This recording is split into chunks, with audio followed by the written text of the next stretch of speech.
नाज़रीन drama serial Bismil के आने वाली एपिसोड में आप देखेंगे कि तौकीर कहेगा मासूमा से कि मुझे लगता है कि तुम खुद नहीं चाहती कि मैं रेहाम और मूसा की तरफ वापस लौट के जाऊं या उनसे जाके मिलूं, क्योंकि जब जब उन लोगों को मेरी ज़रूरत हुई है तुमने ही कोई ना कोई ऐसा प्लान किया है जिसकी वजह से मैं उन तक नहीं पहुंच सका और उसका सारा गुस्सा मुझ पर उतरा है उन लोगों का। और ये भी हुआ है कि तुमने मुझे ऐसे कामों में उलझाए रखा जिसकी वजह से मैंने उनकी ज़रूरत पूरी नहीं की। अब देख लो, मुझे मेरे बेटे के लिए इतना ज़्यादा खुश होना चाहिए था और उससे जाके मिलना चाहिए था, लेकिन ये जो माफ़ी का बीच में मसला तुमने डाला उससे लेकर मेरे बेटे ने मुझसे बहुत ही ज़्यादा बदतमीज़ी भी की और हमारा कितना ताल्लुक हो गया। अगर ऐसा सामने कुछ आया कि तुम इसमें इन्वॉल्व हो तो देखना मैं तुम्हें छोड़ूंगा नहीं। जिस पर मासूमा कहती है कि क्या हो गया टीटी, आप मुझे ऐसा समझते हैं? मैंने तो कभी भी आपके बारे में ऐसा नहीं सोचा।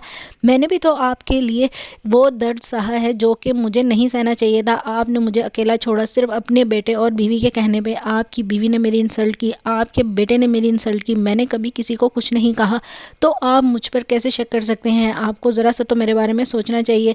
मैं क्यों चाहूँगी कि आपकी औलाद आपसे दूर जाए? दूसरे सीन में आप देखेंगे कि रेहाम कहेगी मूसा से कि देखना अब हमारा वक्त शुरू हुआ है, असल खेल तो अब शुरू हुआ है। देखना तौकीर किस तरह से मासूमा के चुंगल से निकल के अब खुद हमारे पास आएगा और अब देखना तौकीर पर कैसे मासूमा की असलियत खुल के आएगी, क्योंकि हमारी मामूली सी शिकस्त अब देखना हमारी बहुत बड़ी कामयाबी का ज़रिया बनेगी और हम अब फिर से दोबारा एक फैमिली की तरह ज़िंदगी गुजारेंगे। मैंने जो खेल खेलना था वो खेल लिया, अब तुम ये परेशानी ना लेना कि तुम्हारी शादी रुक गई है। जिस पर मूसा कहता है कि आपको ये बात मामूली लग रही है, एक तो मेरा घर ख़राब हो गया, मैं जिसको चाहता था वो मुझे नहीं मिली, सिर्फ़ और सिर्फ उस शख्स की वजह से जिसको अपने बेटे की खुशी से ज़्यादा उस औरत की परवाह थी जो कि हमारे लिए तीसरी है और उसने आके हमारी फैमिली को ख़राब किया। मैं सच में उसको मार दूंगा, अगर वो मेरे सामने आई तो मैं उसको जान से मार दूंगा।